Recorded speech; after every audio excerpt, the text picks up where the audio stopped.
unfinished art is very strange. I just never know what it's gonna look like. And I always think to myself, maybe it'll look really bad.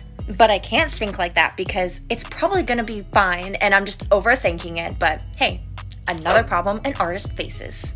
It could look totally awesome when it's finished. I just gotta do a little bit of a something right here. Oh, and that eye's finished. Now I'm just shading in the lips to make them look as realistic as possible and putting in the little details. Now I'm gonna start shading the hair and trying to fill in the dark space. I feel like what takes a lot of time is probably doing the different hair shading. This is so worn out because it's a 4B, so it's charcoal. These very fine tips is what's going to be the key to getting the small little eyelashes, stray hairs like this.